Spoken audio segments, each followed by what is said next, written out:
നമുക്ക് സങ്കടം ഉണ്ടാകുന്നത് ദുനിയാവിന്റെ നമുക്ക് എന്തോ സുഖങ്ങൾ നഷ്ടപ്പെടുമ്പോ, നമ്മുടെ സന്തോഷങ്ങൾ നഷ്ടപ്പെടുമ്പോ നമുക്ക് സങ്കടം വരും, വിഷമം വരും.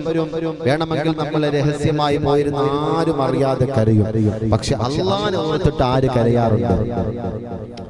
കരയാറുണ്ട്? മനുഷ്യർ കരയാറില്ല.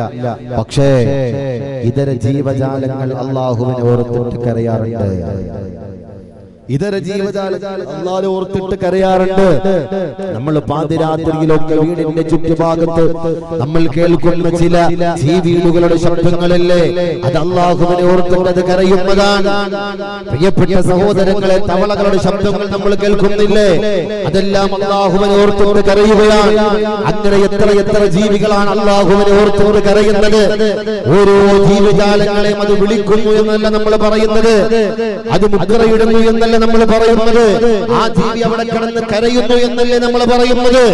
ആട് കരയുന്നു, പശു കരയുന്നു, ഒട്ടകം കരയുന്നു, ആന കരയുന്നു, ഇങ്ങനെയൊക്കെയാണ് നമ്മൾ പറയുന്നത് എങ്കിൽ ആ വാക്ക് ശരി തന്നെയാണ്. ആ ജീവികൾ കരയുന്നത് തന്നെയാണ്. അവർക്കും അല്ലാഹുവിനെ കുറിച്ച് അറിയാം, അവർക്കും അല്ലാഹുവിനെ കുറിച്ചുള്ള ഭയപ്പാടുണ്ട്.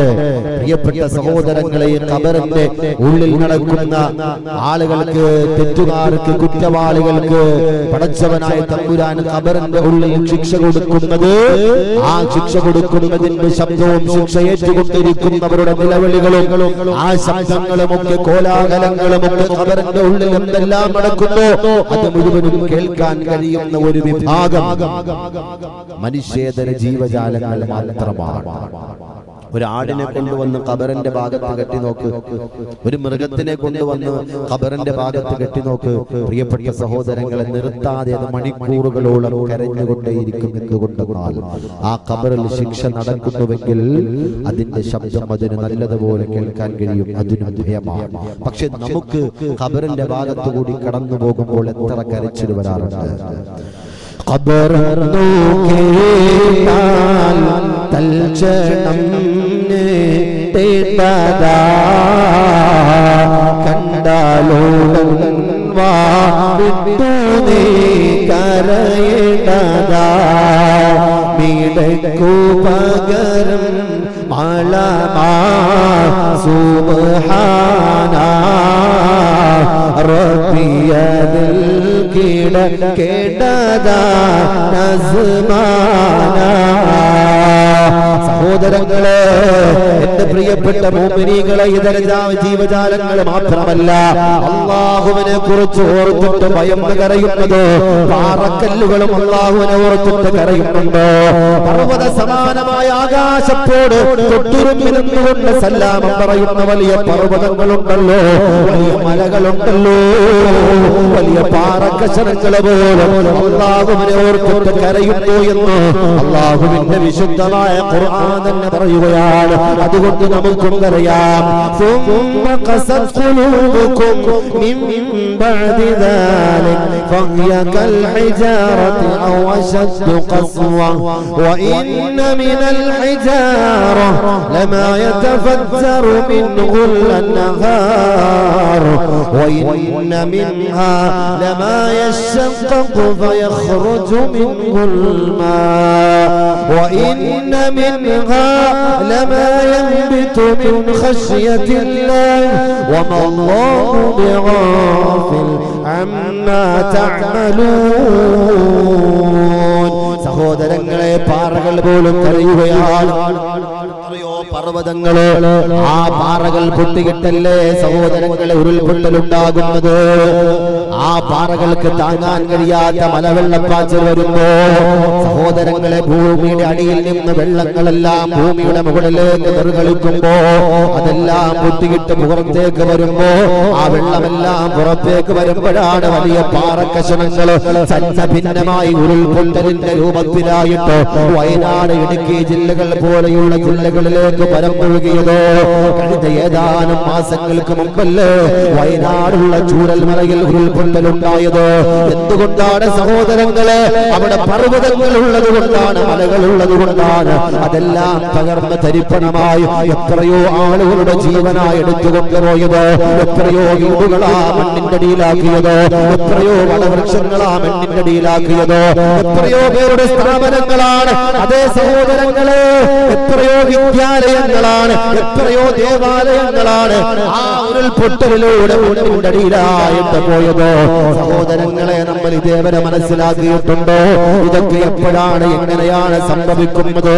ഒരു പാറകൾക്കും ഒരു ഭൂമിക്കും പടച്ചവനായ തമ്പുരാന്റെ ചില ശിക്ഷകൾ ഓർക്കാനുള്ള മനസ്സില്ലാത്തത് കൊണ്ടാണ്, ഓർത്തു കഴിയാനുള്ള തോക്കത്തില്ലാത്തത് കൊണ്ടാണ്.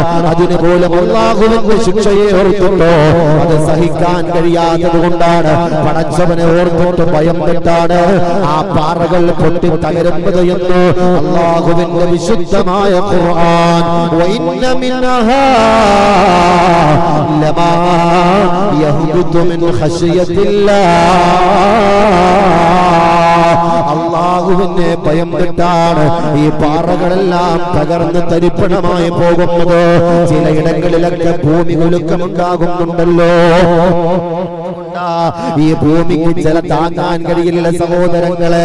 അല്ലാഹുവിന്റെ ശിക്ഷയെ ഓർക്കുമ്പോ ആ ഭൂമി പോലും കുലുങ്ങുന്നു, ആ ഭൂമി പോലും പടച്ചവനെ ഓർത്തിട്ട് വല്ലാതെ വിറയ്ക്കുകയാണ്.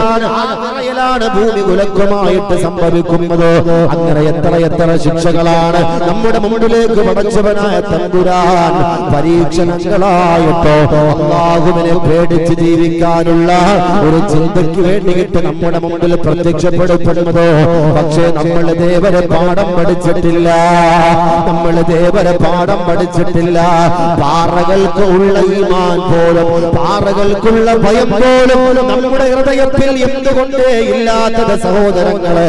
നമ്മൾ നമസ്കരിക്കുന്നവരല്ലേ, ഖുർആൻ എടുക്കുന്നവരല്ലേ, ഖുർആൻ ഓതുന്നവരല്ലേ, പിന്നെ എന്തുകൊണ്ട് പാറകൾക്കില്ലാത്ത, പാറകൾക്കുള്ള ഭയത്തിന്റെ ഒരു അംശം പോലും നമുക്കില്ലാതെ പോയത്?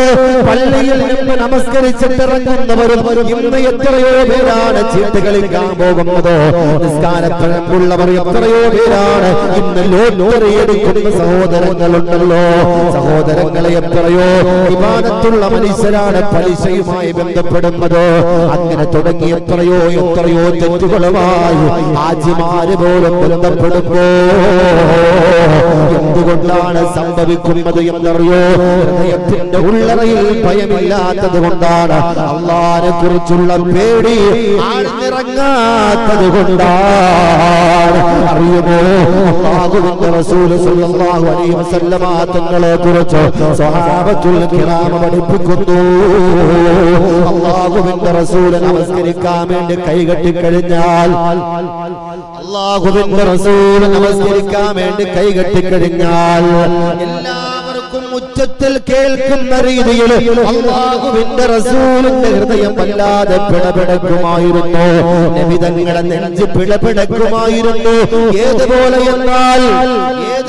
എന്നാൽ ഇരുമ്പ് ചട്ടിയിൽ എണ്ണ തിളക്കുമ്പോഴുള്ള ശബ്ദമുണ്ടല്ലോ, ആ ശബ്ദം പോലെ നബി തങ്ങളുടെ ഹൃദയം പിടക്കുന്നതായിട്ട് ആ ശബ്ദം നമുക്ക് കേൾക്കാൻ കഴിയുമായിരുന്നു എന്ന് സഹാബത്തുൽ കിറാം റളിയല്ലാഹു അൻഹു പഠിപ്പിക്കുകയാണ്.